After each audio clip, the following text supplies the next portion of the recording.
सारा जहाँ है जिनकी चरण में, नमन है उस शिव के चरण में। बने उस शिव के चरणों का धूल, आओ मिलकर हम चढ़ाएं श्रद्धा के फूल। नमस्कार दोस्तों, आप सबों का मेरे YouTube चैनल जय श्री राम पर स्वागत है। आज मैं सुना रही हूँ कहानी लक्ष्मी और कुलक्षणी की। एक अभागी बेटी जिसे सभी लोग अपशगुनी कहते थे, लेकिन कैसे उस अभागी बेटी पर माता लक्ष्मी सहित माता पार्वती और भगवान शंकर की कृपा होती है।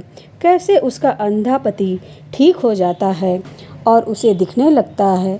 क्या है भगवान शिव और लक्ष्मी एवं कुलक्षणी की कहानी। इस कहानी को सुनने से आपके घर में कभी भी धन की कमी नहीं होगी। आपके घर में यदि बरकत नहीं है तो बरकत होने लगेगी। बहुत समय पहले की बात है। एक नगर में एक राजा और एक रानी रहते थे। दोनों एक दूसरे से बहुत प्रेम करते थे। राजा के राज्य में भी बहुत खुशहाली था। प्रजा भी राजा से बहुत प्रेम करते थे। राजा के राज में प्रजा को सारी सुख सुविधाएं दी गई थी। किसी भी प्रकार की कोई कमी नहीं था। राजा अपनी पत्नी से भी बहुत प्रेम करता था। धीरे धीरे समय बीत रहा था और राजा के दिन बहुत ही खुशी से व्यतीत हो रहे थे। और समय रहते रानी गर्भवती हुई और 9वें महीने में उसने एक बेटी को जन्म दिया। लेकिन भगवान की मर्जी कुछ और ही थी। बेटी के जन्म के पश्चात ही रानी चल बसी, जिससे राजा को बहुत सदमा लगा। राजा के मन में यह बैठ गया कि इस बेटी के जन्म के कारण ही रानी चल बसी, क्योंकि राजा रानी को बहुत प्रेम करता था। राजा की हालत बिल्कुल पागलों जैसी हो गई थी। वह अपनी बेटी को बिल्कुल भी प्यार नहीं करता था, ना ही उसकी तरफ देखता था। वह कहता था कि ये कुलक्षणी है, इसी के कारण मेरी रानी की मौत हुई है। वह मुझे छोड़कर चली गई है, इसलिए ये तो मेरे लिए बेटी नहीं है, कुलक्षणी पैदा हुई है। सबों ने उसे समझाया। देखिए, जो होना था वो तो हो गया, क्योंकि रानी बहुत ही धार्मिक प्रवृत्ति की महिला थी। वह भगवान शिव की बहुत पूजा करती थी। लेकिन राजा ने तो अपनी बेटी को रानी के मौत का जिम्मेवार मान लिया और अपनी बेटी से बहुत ही नफरत करने लगा। और धीरे धीरे राजा सदमे में पहुंच गया। अब ना उसे अपने राजपाट के कार्य में मन लगता था और ना ही राजपाट के किसी कार्य में वह अपना राय देता था। यह देखकर मंत्री एवं घर रिश्तेदार सभी को चिंता होने लगी कि यही हाल रहा तो राज्य का क्या होगा। पड़ोसी राज आकर आक्रमण कर देंगे। इस तरह तो हमारे खुशहाल राज्य का विनाश हो जाएगा। सबों ने राजा को खूब समझाया, लेकिन उसके मन से रानी की यादें मिट नहीं पा रहा था। राजा की अबोध सी पुत्री रोती रहती, लेकिन राजा उसकी तरफ देखता तक नहीं था। दासियां ही उस राजकुमारी का लालन पालन कर रही थी। राजा तो उसे कुलक्षणी कहता था, इसलिए उसका नाम ही कुलक्षणी पड़ गया। अब मंत्री एवं परिवार के सदस्यों ने सलाह किया कि ऐसे कैसे चलेगा, इसलिए उन्होंने राजा से दूसरा विवाह करने का प्रस्ताव रखा, जो राजा को सही लगा, क्योंकि रानी के गम को भूलने के लिए शायद दूसरा विवाह करना जरूरी था और अबोध बच्ची के लिए भी एक माँ की ज़रूरत थी। दासियाँ कब तक उनका लालन पालन करती, उसे भी तो माँ के प्यार और दुलार की ज़रूरत थी। लेकिन जब दूसरी रानी आई, जब अपना बाप ही प्रेम नहीं करता था तो दूसरी माँ क्या प्रेम करेगी। वह भी उससे नफरत करती थी। दूसरे के बच्चों को कोई क्यों अपनाने लगा। धीरे धीरे समय बीतता है। राजकुमारी अब 1 साल की हो गई। राजा तो उसकी तरफ देखते तक नहीं थे। वह ठुमक ठुमक कर चलती, फिर भी राजा का मन नहीं पिघलता था। राजा तो उसे नफरत की नज़रों से ही देखता था। इसका फ़ायदा दूसरी रानी उठा रही थी। अब दूसरी रानी भी गर्भवती होती है और वह भी एक कन्या को जन्म देती है। इस बार जब रानी सही सलामत थी और बच्ची का जन्म भी सही सलामत से हो गया, इसलिए राजा बहुत खुश था। कन्या होने की खुशी में राजा ने अपने पूरे राज्य में मिठाइयाँ बंटवाई और विधि पूर्वक उसका नामकरण कराया। उसका नाम राजा ने लक्ष्मी रखा। अब लक्ष्मी और कुलक्षणी दोनों साथ साथ पलने लगे। धीरे धीरे समय बीत रहा था। राजा रानी लक्ष्मी को बहुत प्रेम करते थे, लेकिन कुलक्षणी बेचारी को कोई भी प्यार नहीं करता था। उसे तो राजा और रानी फूटी आंख भी देखना नहीं चाहते थे। लेकिन समय तो अपनी गति से बढ़ रहा था। लक्ष्मी को राजकुमारियों की तरह शिक्षा दिलाने के लिए व्यवस्था की गई, लेकिन कुलक्षणी के लिए कोई शिक्षा का प्रबंध नहीं किया गया। लक्ष्मी और कुलक्षणी दोनों बराबर के ही लगती थीं, इसलिए लक्ष्मी के कपड़े जो वह नहीं पहनती थी उसे कुलक्षणी को दे दिया जाता था, क्योंकि जब पिता ही प्रेम नहीं करता था तो दूसरा कौन देखने वाला था। बेचारी की माँ तो थी नहीं। धीरे धीरे दोनों लड़कियाँ सयानी हो गईं। तब रानी एक दिन राजा से कहती है, राजा साहब, अब लड़कियां बड़ी हो गई हैं, अब हमें इनकी शादी करनी चाहिए। जो कुलक्षणी थी वह बहुत ही धार्मिक प्रवृत्ति की थी, क्योंकि उसकी माँ भी तो धार्मिक प्रवृत्ति की थी। वे भगवान शंकर का बहुत पूजा पाठ किया करती थी। लेकिन जो लक्ष्मी थी वह बहुत घमंड में रहती थी।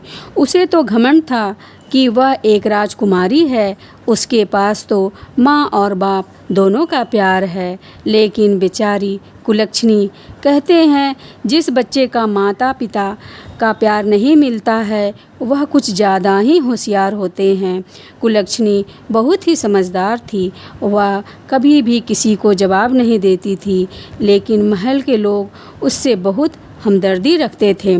पर लक्ष्मी उसे हमेशा डांटते रहती थी और राजा तो अपनी बेटी लक्ष्मी को देखकर फूले नहीं समाते थे और कुलक्षणी को देखकर तो अपना रास्ता बदल लेते थे। बेचारी कुलक्षणी अपने पिता के प्यार के लिए हमेशा तरसते रहती थी, पर राजा तो उसे अपने आँखों के आगे आने भी नहीं देते थे। राजा ने सख्त हिदायत दे रखी थी, जब भी वह महल में आए तो कुलक्षणी उसके सामने नहीं आए। इस बात का पूरा ध्यान रखा जाता था, लेकिन राजा चाहे कितनी ही भी नफरत करता था, पर बेटी की शादी तो करनी ही थी। आखिर थी तो वह राजा की बेटी ही। एक दिन रानी कहती है, राजा साहब, दोनों बेटियां बड़ी हो गई हैं, इसके लिए लड़का तलाश किया जाए। तब राजा कहते हैं, हाँ रानी, विवाह तो करना ही होगा और जितनी जल्दी हो जाए उतना ही अच्छा है। इस कुलक्षणी की छाया हमारी महल से हट जाएगी। रानी तो वैसे भी कुलक्षणी से नफरत करती थी, एक अपना पूरा काम कराती थी। वह तो चाहती थी कि कुलक्षणी कभी भी खुश ना रहे, इसलिए वह राजा साहब से कहती है, राजा साहब, कुलक्षणी बड़ी है, पहले उसका विवाह करा दीजिए। तब राजा कहते हैं, कुलक्षणी के लिए क्या लड़का ढूंढना है, वह जैसी है उसी तरह का लड़का ढूंढ लेंगे। तब रानी कहती है, अरे राजा साहब, उसके लिए अंधा भिखमंगा लड़का ही सही रहेगा। वह कहाँ महलों के लायक है, जहाँ भी जाएगी सत्यानाश कर देगी। यहाँ तो अपनी माँ को खुद ही खा गई, वहाँ भी जाने क्या हो और हमें क्या क्या सुनना पड़े। तब राजा कहता है, हाँ रानी, तुम ठीक कह रही हो। फिर राजा ने सभा में नाई एवं ब्राह्मण को बुलाया और कहा, सुनो, कुलक्षणी के लिए एक अंधा वर ढूंढ कर लाओ। तब ब्राह्मण और नाई कुलक्षणी के लिए एक अंधा वर की तलाश में चल दिए। चलते चलते बहुत दूर एक गांव में पहुँचे। वहाँ उन्हें एक बूढ़ी औरत मिली और उसका एक अंधा बेटा जो भीख मांग रहे थे। घर के नाम पर एक टूटी फूटी झोपड़ी थी। नाई और ब्राह्मण उसे देखकर बहुत खुश हो गया, क्योंकि वह बहुत दिनों से घूम घूम कर परेशान हो गया था। वैसा वर ढूंढने में जैसा राजा ने उसे ढूंढने के लिए कहा था, आज उसके नज़रों के सामने वैसा ही वर था। तब राजा का नाई और ब्राह्मण उस भिखारन के पास गया और कहा, माई, आपके बेटे के लिए बहुत ही अच्छा रिश्ता लाए हैं। भिखारन पहले तो हंसी, फिर बोली, क्यों भैया, मुझ भिखारन का मजाक उड़ा रहे हो? भले मेरे अंधे बेटे से कौन विवाह करेगा? तब नाई ने कहा, अरे माई, हम सच में तुम्हारे बेटे के लिए बहुत अच्छा रिश्ता लाए हैं, और वो भी राजमहल से लाए हैं। यह सुनकर भिखारन को तो विश्वास ही नहीं हुआ। वह तुरंत ही राजी हो गई कि राजमहल से उसकी बहू आएगी, चाहे वह कुछ भी ना लाए, जैसी भी हो, आखिर राजमहल से तो उसका रिश्ता जुड़ जाएगा।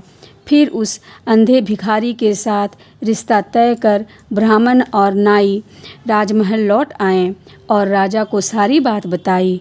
तब राजा ने कहा कि ठीक है, जैसा लड़का चाहिए था वैसा लड़का मिल गया, और उस अंधे भिखारी से कुलक्षणी का विवाह कर दिया, और दान दहेज के नाम पर भी उसे कुछ भी नहीं दिया। बेचारी कुलक्षणी विदा होकर अपने ससुराल आ गई।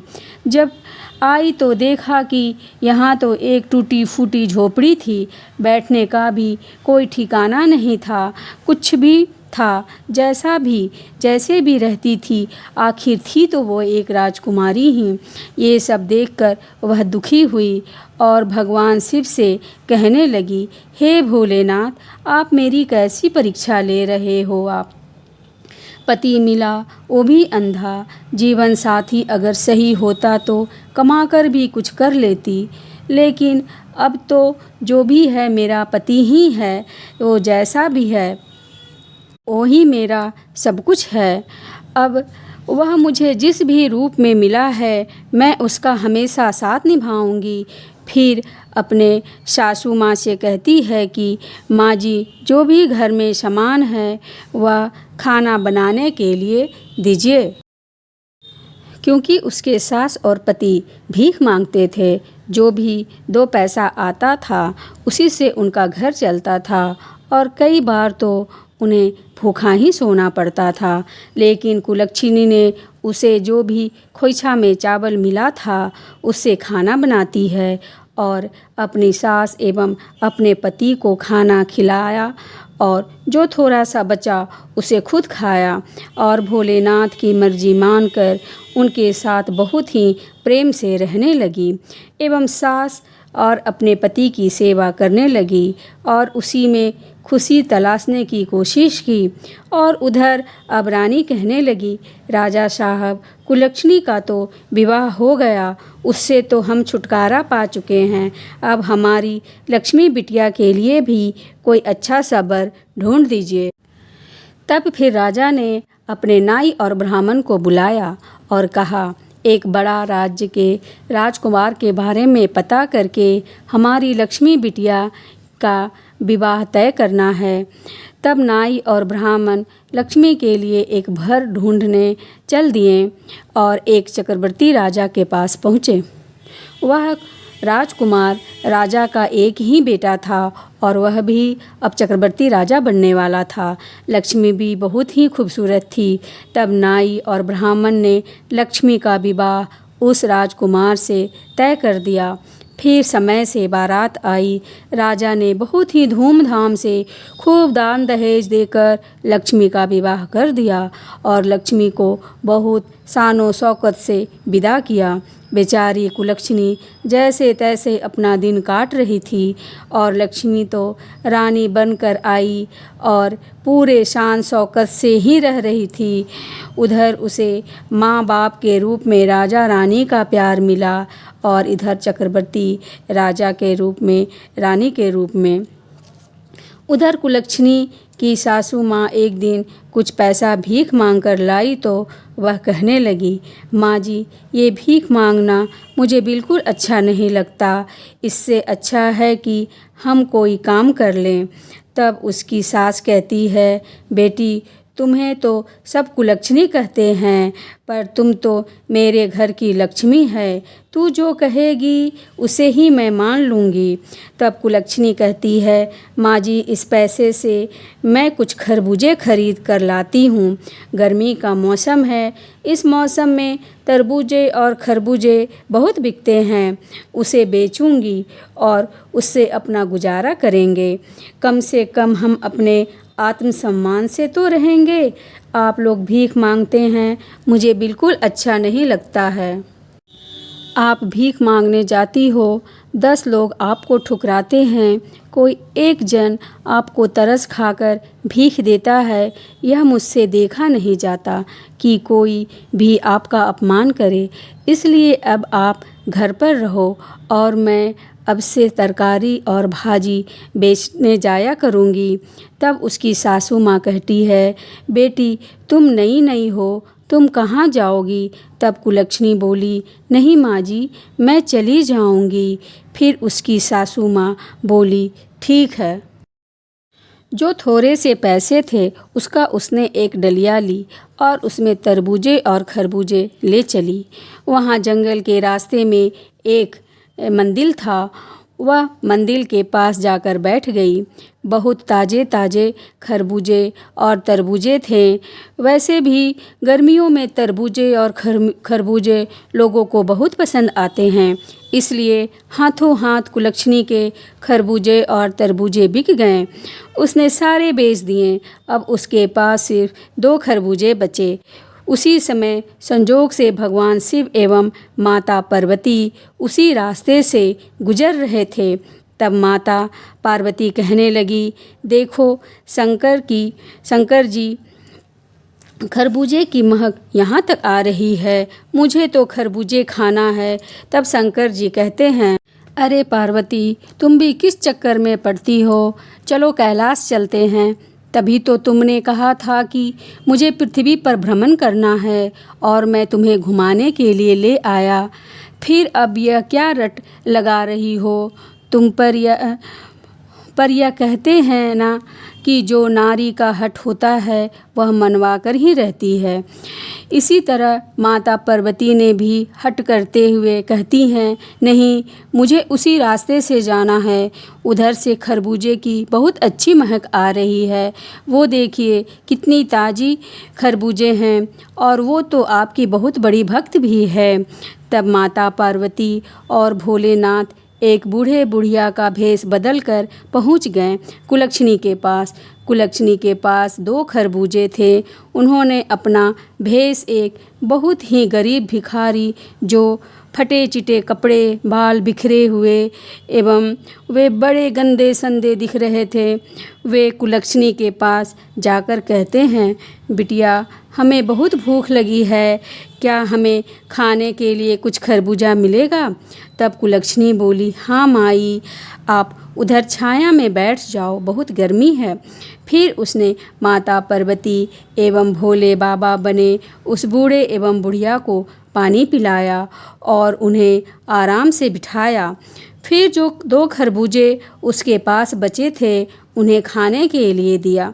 खाने के बाद पार्वती माता कहती हैं, बिटिया, मेरे पास तो तुम्हें देने के लिए कुछ भी नहीं है, हम तुम्हें पैसा कहाँ से देंगे? तरबूजे तो हमने खा लिए। वो कहने लगी, कोई बात नहीं माई, आज मैं खरबूजे बेचने आई थी और भोलेनाथ की दया से सारे खरबूजे बिक गए। मेरे पास तो सिर्फ ये 2 खरबूजे शेष बचे थे, आपने इसे भी खा लिए। मेरे लिए तो यह धर्म पुण्य का काम हो गया। आप तो बूढ़ी माँ हैं, मेरे तो कोई भी माँ नहीं है। आपने मुझे इतने प्यार से बेटी कहा है, जिसे सुनने के लिए मैं तरस गई थी। कभी मेरे पिता ने भी मुझे इतने प्यार से बेटी नहीं कहा और ना ही प्यार किया। तब माता कहती हैं, बिटिया, मैं बहुत दूर से चलकर आई हूँ, मेरी सांस भी फूल रही है और मेरे पैर में भी बहुत दर्द हो रहा है। यह बोलकर वह वहीं पर लेट गई।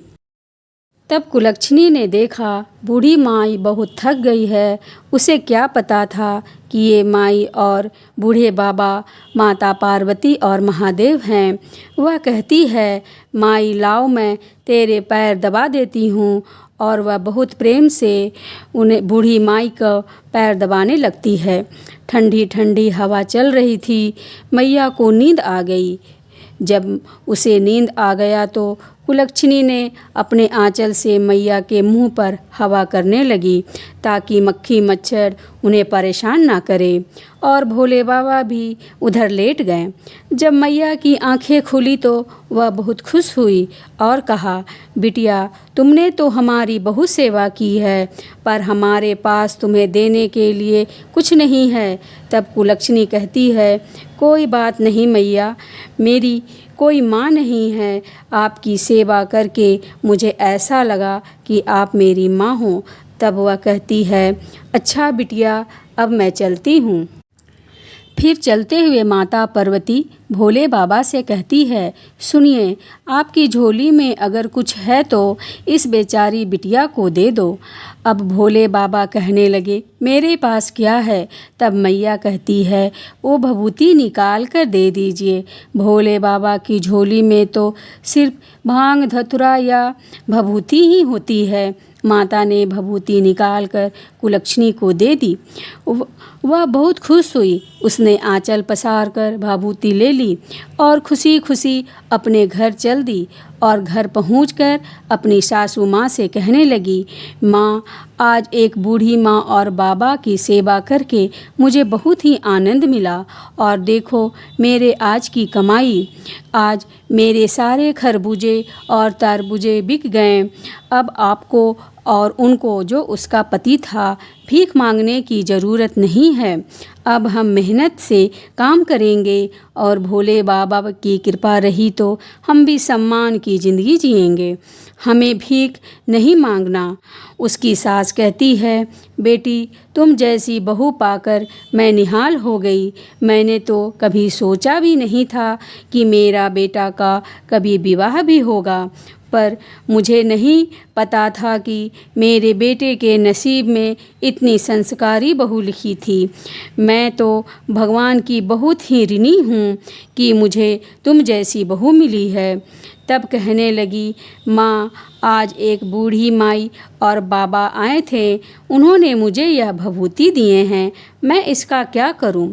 तब उसकी सास कहती है अपने बेटे के बारे में कि उसे आने दो, जैसा वह बोलेगा वैसा ही करना।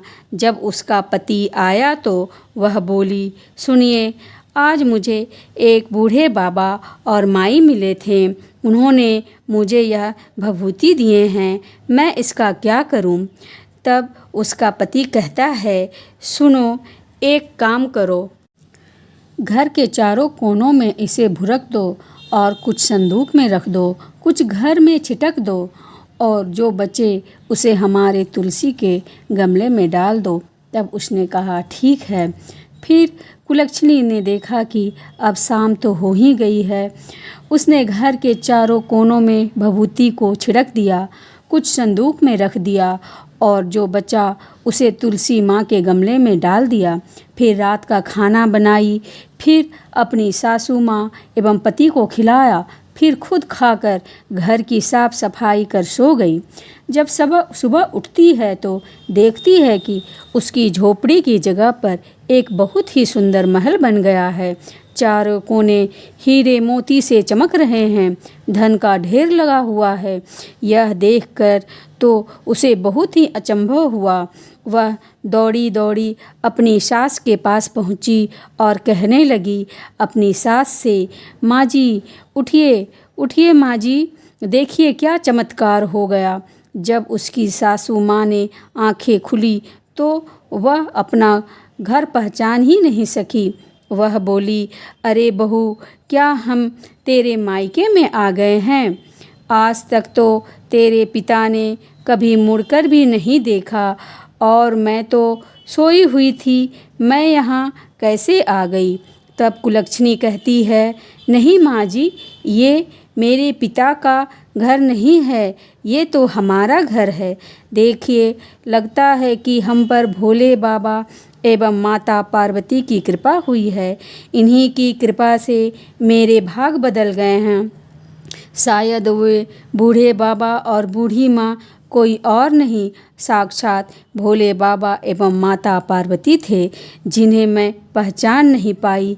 यह बात बोलकर वह रोने लगी कि भगवान साक्षात मेरे पास आए और मैं उन्हें पहचान नहीं पाई। तब सासू माँ ने उसे धीरज धराया।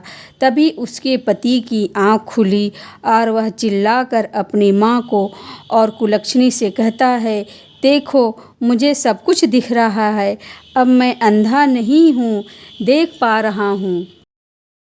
यह सब देखकर तो कुलक्षणी की खुशी का ठिकाना नहीं रहा। उसकी पति की आँख आ गई और उसे क्या चाहिए था। अब उसका पति भी किसी राजकुमार से कम नहीं था। तब कुलक्षणी अपनी सासू माँ से कहती है कि माँ, अगर हम पर भोलेनाथ की इतनी बड़ी कृपा हुई है तो क्यों नहीं हम भोले बाबा और माता पार्वती की एक मंदिर बनवाते हैं और शिव चर्चा करवाते हैं, जिसमें हम अपने सभी रिश्तेदार और नाते और गांव वाले को बुलवाएंगे एवं भंडारा करेंगे। तब उसकी सासू माँ कहती है, बेटी, तुम तो मेरे घर की लक्ष्मी हो, जैसा तुम्हें अच्छा लगता है तुम करो। तब कुलक्षणी ने अपने घर में शिव चर्चा की पूजा रखी। वह अपने सब रिश्तेदारों को न्योता भिजवाया, अपने मायके में भी न्योता भिजवाया एवं अपनी बहन के घर भी न्योता भिजवाया।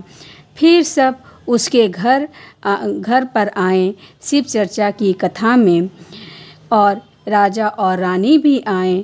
तब राजा को अपने ऊपर बहुत ही शर्मिंदगी महसूस हो रही थी कि मैंने अपने बेटी के साथ बहुत गलत किया, लेकिन उसका नसीब देखो, नसीब के आगे किसी का क्या चलता है, मेरे चाहने से क्या होता है। भगवान ने उसका नसीब स्वर्ण अक्षरों से लिखा है।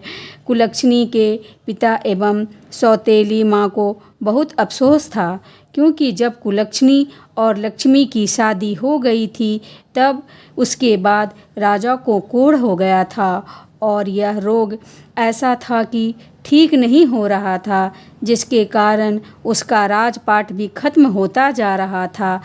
राजा राज्य करने वाले ही ठीक ना हो तो राज्य गरीब तो होने ही लगेगा। दूसरे राज्य के राजा उनके राज्य पर धीरे धीरे घुसने लगे। वह सिर्फ नाम के राजा रह गए थे। तब उसके घर पर लक्ष्मी आई। लक्ष्मी तो पहले से ही घमंडी थी। कुलक्षणी की बात बात पर ताना मारा करती थी। तो देखा कि कहाँ मैं एक चक्रवर्ती राजा की रानी हूँ, पर इसका महल और ठाट बाट तो मुझसे भी ज़्यादा है। तब लक्ष्मी बोलती है, कुलक्षणी, तुम्हें ये सब कहाँ से मिला और कैसे मिला।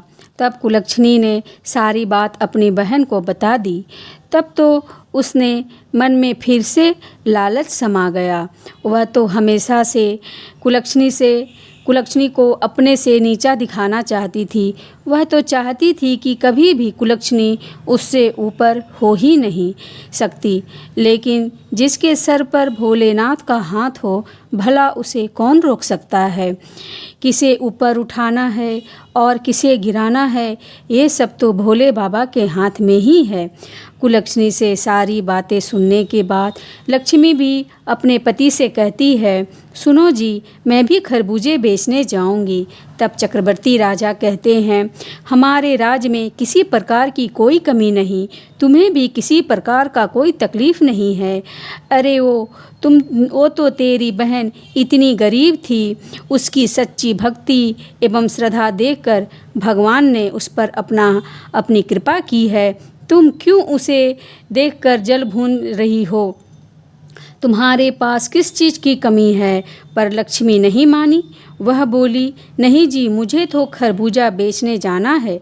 फिर राजा ने कहा, ठीक है, तुम्हें जो करना है करो। फिर कुलक्षणी की बहन लक्ष्मी खरबूजे का एक डलिया लेकर एक मंदिर के पास जा बैठी। संजोग से उस दिन भी माता पार्वती और भोलेनाथ वहाँ से जा रहे थे। तब फिर माता पार्वती कहती हैं कि देखो जी, खरबूजे की कितनी अच्छी महक आ रही है, मुझे तो खरबूजे खानी है। गर्मी का मौसम है और खरबूजे तो गर्मी के मौसम में ही खाई जाती है। भोलेनाथ ने बहुत समझाया पर माता पार्वती नहीं मानी। उन्हें तो लक्ष्मी के खरबूजे पसंद आ रहे थे। फिर माता पार्वती और भोलेनाथ एक गरीब बूढ़े एवं बूढ़िए का रूप लेकर एवं फटे पुराने कपड़े पहनकर एक भिखारी का रूप लेकर लक्ष्मी के पास पहुंच गए। लक्ष्मी का तो उस दिन एक भी खरबूजा नहीं बिका था। फिर पार्वती माता लक्ष्मी से कहती है, बिटिया मुझे बहुत ज़ोर से भूख लगी है, गर्मी के मारे बहुत प्यास भी लग रही है, थोड़ा सा पानी पिला दे और थोड़ा सा खरबूजा खाने के लिए दे दे। तब लक्ष्मी कहती है, हट उधर, सुबह से बोहनी तो हुई नहीं और कहाँ से भिखारी चले आए मांगने के लिए। तब माता पार्वती और भोलेनाथ एक दूसरे की तरफ देखकर मुस्कुराए, वहीं बगल में बैठ गए। तब लक्ष्मी डंडी उठाकर बोली, उधर हट, कितने गंदे लोग हैं, तुम्हें दिखाई नहीं देता मैं खरबूजे बेचने के लिए बैठी हूँ। अभी तक मेरा एक भी खरबूजा नहीं बिका है। जब माता पार्वती और भगवान शंकर आएंगे तो मैं उन्हें क्या दूंगी। पीछे हटो। एक भी खरबूजा नहीं बिका। सुबह से शाम हो गया। फिर वह उठकर चलने लगी तो उस बूढ़ी माई से कहती है, मैं जा रही हूँ माई, आप मुझे कोई भभूति नहीं दोगी। तुमने तो कुलक्षणी को भभूति दिया था। उसने सोचा था कि माता पार्वती और भोलेनाथ स्वयं आएंगे, लेकिन जब वह नहीं आए तो वह उस बुढ़िया से ही कहा। तब माता पार्वती ने कहा, अरे हाँ, इसे भी भभूति दे दीजिए।